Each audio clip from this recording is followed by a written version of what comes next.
Ladies and gentlemen, welcome back to the Lavender Water Podcast. I am your host, Matthew Williams, and today I'm being joined by a good friend of mine. I met him in culinary school when I went to Job Corps in Cincinnati. We went to San Francisco to the Advanced Culinary Training Program. There we experimented with LSD and learned about ourselves, grew into our artistry. We met eye to eye on fashion and design, and I learned so much from him about modeling and the look and so many things. Give it up for my good friend Shaquille Holloway. Thank you, Mister. Thank you for having me. Easily couldn't have done it better Easily, myself. Easily. Thank you for having me. for sure, for sure. So I guess today I brought you here because when I first met you, you were really popping on Instagram. It felt like you could just take any picture and throw it online, and people were just going to eat it up.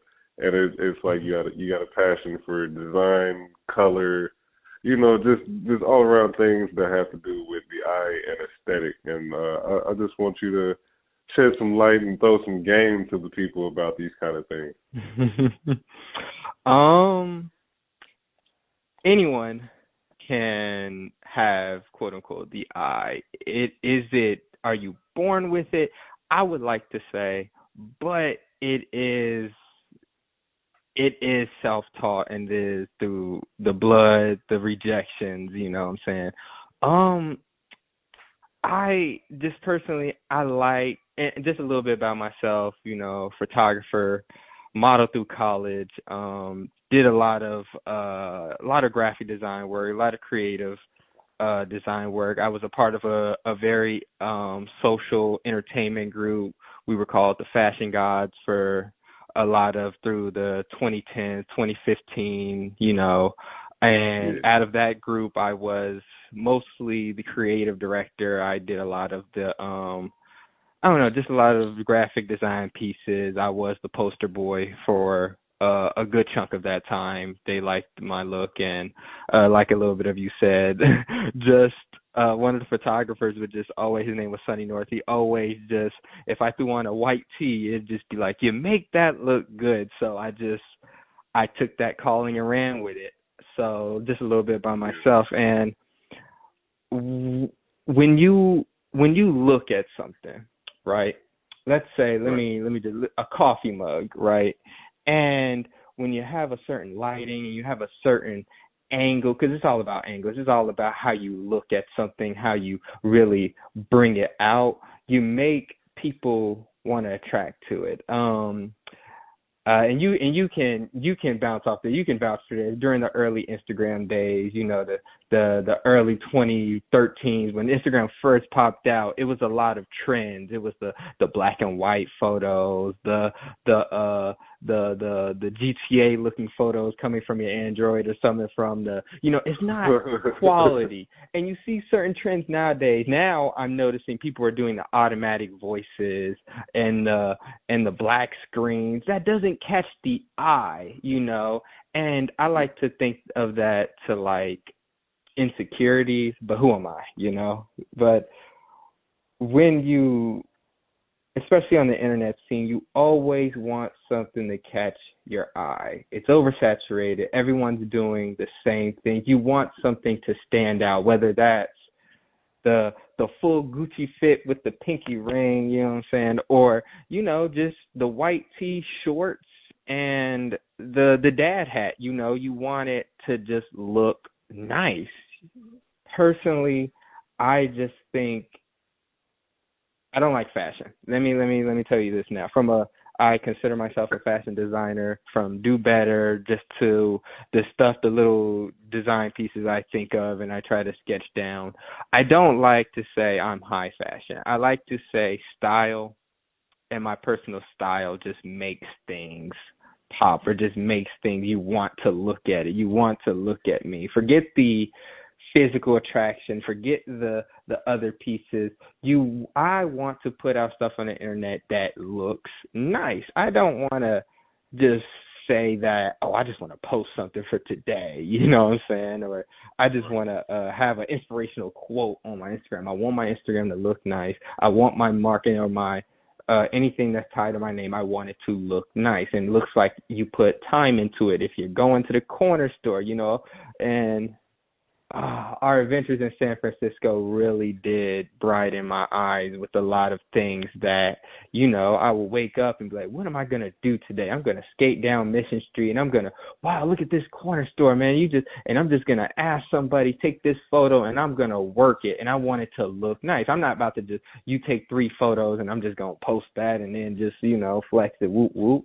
You know, I want the colors to pop. I want if it got some green somewhere, I really want that green to pop. I want those background images to pop. And I want people to gravitate to it like, wow, he must have been doing something. He must have been, you know, making an appearance somewhere. So that's just my take on, quote unquote, the I. So here's what's kind of funny about going into like a corner store and taking a couple pictures. Now I'll never forget this day. It was like one of the last times I saw you in the flesh. It was like, what was that like? That was like 2016, 2017. I think I was working at Sarsha. But like we were hanging out one day and we stopped at Tina's on like, what was that, like Walnut and I know exactly what you're talking about. And you were like, bro, take this picture. And I'm like, all right. So like I take this picture and it's just like you in a corner store eating like a burger or some fries or something. And it's like this picture did like 300 likes the next couple hours. So I'm like, okay. What was that about? Like, you know what I mean? Because it was like, to me, it wasn't like major. We weren't advertising anything. It was just a picture of life. Like anybody could have taken this picture, but it's like because it's on this particular Instagram, it's like, ooh, we love this. I still get because Instagram is a little bit dormant outside to do better. I still get comment on people that know me about that certain picture. It was the shirt, and we weren't particularly doing anything, but it's life moments, and they're brushed up to look nice. It's like we could have posted that photo and just would have been, you know, hand and dandy, but you know, that's another feel. Like, you know, you take the time to reflect yourself, you know, you take the time to look nice. I like you. I want to quote her. You remember our old colleague Sierra, or old sister Sierra? You know, when you feel good, you look good, man, everything just comes together, man. And especially when we come together and we hang out, it just be those life moments. We could just be sitting outside near a bus stop and just chatting it up, and those create those, how they say, them Kodak moments. You know, you just always want to capture those. You know what? Yeah, you know that it makes a lot of sense, because this is where I got the concept for lookbook mode, where it's like if I was with like 2 or 3 other people, then I'm like, we need to take pictures. We need to capture the moment. And we was like running with it, but it was like, you know, we're not like advertising nothing, you know what I'm saying? It's like I wish that like I had, you know, the people around me now to be able to like, okay, now I have a brand. Now we can create the lifestyle look of the brand and stuff. But it's like, you know, it's all these ideas from the past that you could use in the future, and, you know, endeavors and things like that to use to your advantage. The energy got to be there. It got to be the right people. It got to be the right thing. And you know, a lot of people, and I want to go back to saying it's a mental thing and it's an insecurity, because a lot of people don't want to be shown, and a lot of people don't care personally, I don't care what I look to the world. I want to reflect out quality. And, you know, when you get around certain people, I know that photo, no, I know the new one. It's fine. People gonna eat it up. People ain't doing that anyway. So when they see this photo, they either gonna like it or they not gonna like it, but they gonna see it. Right. And when they see you, they gonna comment on it. And that's enough for me. You seen it, you know, you saw it. Hey, 2 likes, 10,000 likes, whatever. But when I see you, oh man, I seen you was over there, but you didn't like it. But you seen it. You see me. You know what I'm saying? And yeah, but it has to, going back, you have to be around the right people. And I've noticed, and just in life, the people that aren't on the internet are the best people to be around, to be for the internet. Especially California, people that didn't really work on their Instagram and their marketing and how they're like advertising how they wanted to, for their business. Those would be the best people for photographers. Those are the people that be like, I'll take your photo. I'll take a photo with you. Posing you, energy there, boop, wop, wop, But the people that's involved, like they got their Instagram, following 500, but got 5,000 followers, those are the people you can't be like, let's take a photo. No, and it's ungenuine. You got to have a little bit of both. You have to. And just going back off of that, it's funny. Once I had that quote unquote, when I had that shoot with you, I actually went to another corner store and actually had a full-fledged photo shoot in a corner store with the feline and the, I knew the clerk for years. It was my neighborhood corner store, and I was like, man. And you also got to be transparent. You got to be genuine. You can't be disrespectful when you're going into anywhere. Hey man, I'm just doing a little shoot, whatever. Can I sit on your counter? Can I take photos of it? I'll slide you 5, or at the time he didn't care, but I actually did a full-fledged shoot in a corner store, sitting up on the counter next to the Dunkin', the Little Debbie's, and it turned out phenomenal. Like, I actually got reposted on the Feli's promotion store years back, and I didn't even know until like some years later, and I was like, dang, I wish I would have known at the time, man. I would have promoted it the crap out. But it's got to be genuine. You can't be I understand the term fake it till you make it, but you start somewhere, and it's those genuine ties that like help you in your brand, and you just got to. No, I honestly don't understand fake it till you make it. I just don't. Like, I thought I did, and I just don't. Like, you gotta be, like you said, you gotta be genuine. Like, what I'm learning is you have to reflect where you are with it. You know what I'm saying? You can't, because it's like how they say, a smart man can pretend to be a fool, but a fool can't pretend to be a smart man. You know what I'm saying? So it's like a poor man can't really get away too long with pretending to be rich. You know what I'm saying? It's going to get exposed. Right. Resources are going to run out. You know what I'm saying? So you got to keep it real with what you got. You know what I'm saying? At the same time, you don't want to market yourself as cheap, shitty, or a dime a dozen. You know what I'm saying? But hey, you got to work with what you got. Right. And tell us some more about Do Better, though, because we've been mentioning it, but I don't think a lot of people that are listening today know what Do Better is. So Do Better, that's my personal design brand, motivational speaking. It's just my lifestyle and trying to incorporate that into my own depiction of fashion.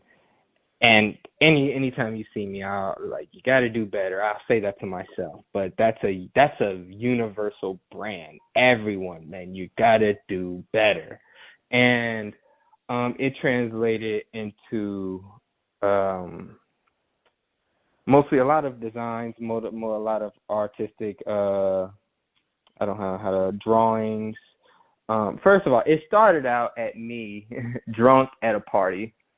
And I was, I had the Cartiers on, I had the full golds in, I had the dreads at the time. I was good. I was fashioned out, and my boy climbed up to this ceiling. They had a little upstairs or whatever, and I just had clarity. I was like, what am I doing, man? What am I doing here? What?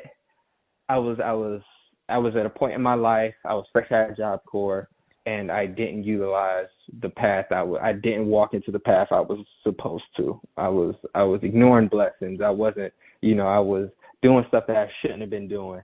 And just in that moment of the party, I had the videos on the Instagram, and it's like full party. Everybody's around having a good time, and I just stopped, and I just like, I want you to record this moment. And I said, you have to do better. And that was the birth of the brand, and it's translated into hoodies, joggers. I do commission pieces as far as like art or stickers, buttons, mugs, motivational speaking. That's mostly where my people mastery like stems from, mostly just talking to people and just, hey, while I'm talking to you, I think you would look really nice and, in this hoodie or, in this jogger, because fashionist style has been with me for a long time. And Do Better really just gave birth to a reason for me to talk to the people and a reason for me to, like, no pun intended, to actually do better. And people, while they're talking to me, you have great style. Oh, I actually have, merchandise that if you would like to, dive into, I have that. So that's where Do Better kind of is and where it was at the time. Cause I think we really connected back in culinary school when there was one particular picture we took. It was like you had on the green BBC hoodie. I had on the red ice cream sweatshirt, and we took the picture together. And it was like, yep, we in here. That's what we do. We the fashion guys. Shout out to Pharrell. Yes, sir. That was the birth of. That was actually one of our first, because I believe at that time you knew me just locally, like, oh, I seen you around, you be swagged out, I was like, I actually got, I brought one of my pieces here, the Job Corps, I didn't really try to bring all my clothes, but I got the Ice King sweatshirt, we got to pose up, and that was literally the birth of the friendship, the partnership, the brotherhood, that photo right there. And I'm talking about we straight out dropped what we was doing, hair crazy, face dry, we got to take this photo. This is the fashion. This is the culture. Yes. The culture. All these photos. All these photos, they and that's the one thing I love about photography. They just uncover all the emotions and all the feelings you had at that time. That's why photography is such a good passion, man. Speaking back to the Fashion Gods Collective, it's like I think a lot of people were expecting you to be the rapper as well. And it's like just the level of passion you have for the other parts of the game. You know what I'm saying? It's like, yeah, man, ain't no time to rap for that. You know what I mean? Like, 'cause you look at it a whole different way than a lot of people I know speak on it. So it's always cool to hear your perspective and, get some of this insight. Thank you.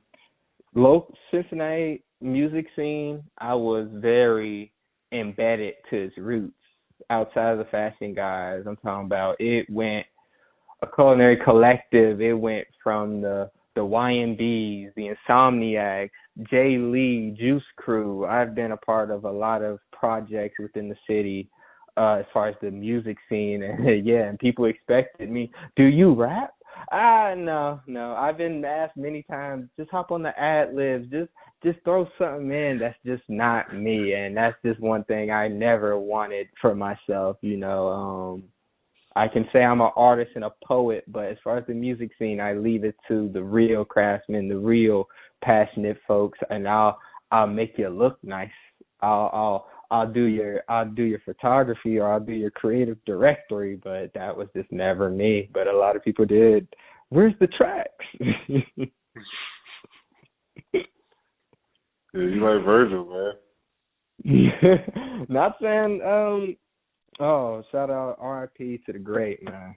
R.I.P to Virgil. But that's definitely a lot of inspiration. I just never, I'm not saying I never wanted to be involved, but the music scene, I've seen a lot of these cats in the studios, and I took a couple photos with people in studios in the long hours and the craft, and yourself included, the projects you put out, man. I couldn't see that stuff for myself, and you just gotta respect the craft and the work, man. And why would I wanna, this new guy, a lot of rappers, I just want to be a rapper. I want that fast money, I want that lifestyle, whoop whoop whoop whoop. You know what I'm saying? And I never wanted to disrespect it like that because I'm not a rapper. No pun. Respect, man, respect. I think a lot of people out here need to keep it real with themselves about what they really want. You know what I'm saying? Like, if you want to be a florist, go be a florist. You know what I'm saying? Yes. Like, if you want to be a doctor, go be a doctor. You actually want to be a rapper, you got to know the steps you got to take and, go through the journey. But, for the most part, people get caught up in, Mercedes-Benz, gold chain, women, alcohol, drugs, you know what I'm saying? And that's all they think about, you know what I'm saying? Don't know how to record themselves, don't know how to make a beat, don't know how to book a show, don't know how to register a song with a PRO, don't know copyright, don't know, you know what I'm saying, the business. So, just if whatever you're trying to do out there, know what you're doing and do it right, you know what I'm saying? And you gotta love it, have passion, and it's gotta be you. Passion. Now, I gotta do it, Mr. We've been boys for a long time, and I have a little inner troll in myself, We not out here Shad Mossing people, and if the people don't know, we not little bow wowing. I'm not about to rent no jet and everything and be like, this mine, you know what I'm saying? But one thing about my work is, if you look at it, what is he doing? Where is he at? I'm not out here saying, oh, this is my grocery store. I bought this cold hard cash. But it's the perspective. It's the, oh, my God, I want to hang out with him. It's making those moments. And I'm pretty sure you and me can vouch on this, where we would look down at the pockets. I'm talking about $1 and like 5 cents to our name. What we about to do? And we about to go out there. We're going to have a good time. We're going to enjoy life, bro. And the photo's going to be fantastic. And it's going to gravitate, and people be like, I want to, next time y'all go into the city, man, got to be with you. It's that energy. Like, and just going off of that, I shouldn't have said fake it till you make it, but it's that genuine. It's so genuine that you make it look cool. That it's like, bruh, next time y'all go to Kroger's, I gotta go with you, man. Y'all like that's just a little fun, like and that's just something I just take pride in. It's if you hang out with me, we're gonna have a good time. I'm gonna make you look nice, because one thing about this human dog eat dog world we got is nobody allows people the pedestal. I just bought a new pair of shoes. Man, I just bought some new shoes yesterday and they ugly, I pride myself on giving people a pedestal, to be heard, to look nice. Because if you go to a photographer, or even one of your homeboys, you be like, take this photo, man. Man, I don't want to take your photo. Nah, bro, it make people feel nice. You get a photo, you be like, dang, this look good. You know how many times I've, like, someone randomly on the street be like, take this photo, and I'm in the angles, I'm like, oh my God, these way better than the stop and click, and I take pride in that, man, to make people feel nice before all the culinary, before the whip in the kitchen, before the do better, the fashion guy, before the fashion, before the culture. I was gonna be a social worker. Like, Job Corps didn't support that type of avenue, but I was going to be a social worker. I was going to be a therapist. That was my natural calling. And it's still, 28, about to be 28 in June. The path is still there. But I'm about to be the flash therapist you ever seen, you know what I'm saying? It's just, man, I take pride in making people feel good. And not a lot of people are being heard. That's I respect that, man. Yeah, that's a beautiful superpower. Yeah, I appreciate that, Mizza, and I really appreciate the ties and the bonds that we've created And a lot of people, you just don't, certain people are in your life for a reason. They come around, but no lessons are going to be told. This person might be in your life to steal $200 from you, and then you just learned a lesson. You know what I'm saying? And that's supposed to be the lesson in life they're supposed to give to you. Not a lot of people are here to build certain connections and certain ties, and they in your life for a reason. That's all I wanted to say on that, because we were going off of the the fake it to the make it. I should have did a better turn. Be so genuine. It was perfect. That's It was cool. perfect because we killed it on this podcast. Man, thank you for having me, Mr. We definitely big things in the future. But once new big things on your career path, man. Much love. You always got love in me, man. And look out for the do better, man. Look out for it. They brewing, but you got to prioritize in life. But just be on the lookout, bro. Definitely. I'm always looking out, man. Like I was excited. The soft drop. You know what I'm saying? I just pandemic. I was messed up. I couldn't spin with you, but yeah, I definitely was excited. You was there behind the scenes, and you pushed it. So it don't the money gonna come, the money gonna go. But like I'm saying, those networking, those ties, you people in your life for a reason. It pushed me to do better. So no pun, man. One love. Hey man, one love. One love, man. So I appreciate you having me, Mizzo. This has been an honor. Easily best podcast in the industry. Everybody check out Mizzo. Great artist. Great, just what they call them. Just overall, just a great human. It ain't even about the business. Just always listen to this man. He gonna take you far about consistency and hard work. Hardest working man I've ever met as far as this industry scene, this entertainment scene. Hardest working man, and I stand by that. Nobody puts out as much work and projects and avenues as you, man. Stand by that wholeheartedly on the grandma. Dang, bro. I appreciate you. Thank you for coming to the show. You're welcome on it anytime. Much love to you and yours, your family. Thank you. And good luck to you and your career and your dreams. Yes, sir. Yes, sir. One love, man. So thank you for having me. Peace and love, everybody. No doubt. All right, everyone. Lavender Water Podcast. We'll see you next time. Peace. Peace.